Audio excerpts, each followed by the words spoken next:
Quelqu'un a placé des paris importants sur des événements politiques en Iran et au Venezuela avant que les résultats ne soient rendus publics. Et le Congrès américain exige désormais de savoir qui.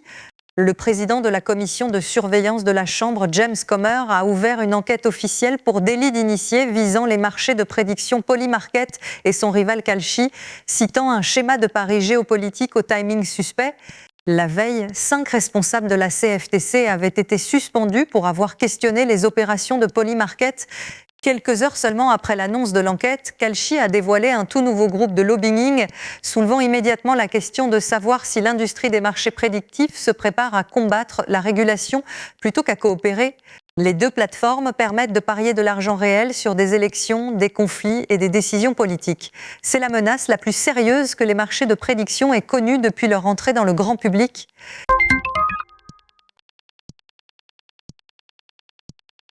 Le cofondateur d'Ethereum vient de révéler que 90% de sa valeur nette est concentrée dans un seul actif, l'Ether. Vitalik Buterin a fait cette déclaration dimanche en répondant aux inquiétudes croissantes concernant le départ de cadres de la fondation Ethereum.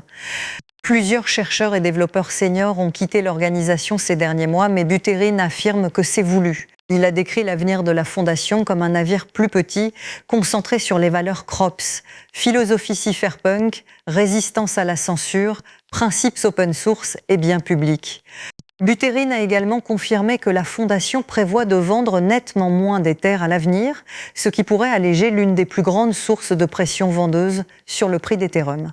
Il y a 3 jours, cette chaîne avait couvert un projet rival d'1 milliard de dollars visant à remplacer la fondation, ce qui donne à la réponse de Buterin des allures de combat pour la survie. «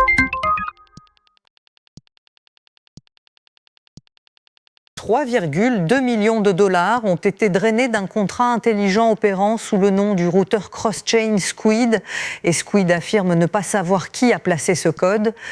L'attaque a ciblé un module tiers appelé Squid Romon, qui n'a été ni construit, ni déployé, ni maintenu par l'équipe de Squid.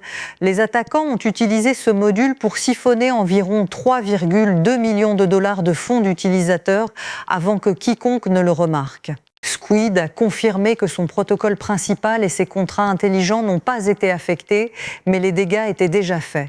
Cet incident soulève une question fondamentale de responsabilité dans la finance décentralisée. Si du code fonctionne sous votre marque sans que vous l'ayez écrit, qui est responsable quand il est exploité ? Squid collabore actuellement avec des entreprises de sécurité pour retrouver les fonds volés. Abonnez-vous maintenant.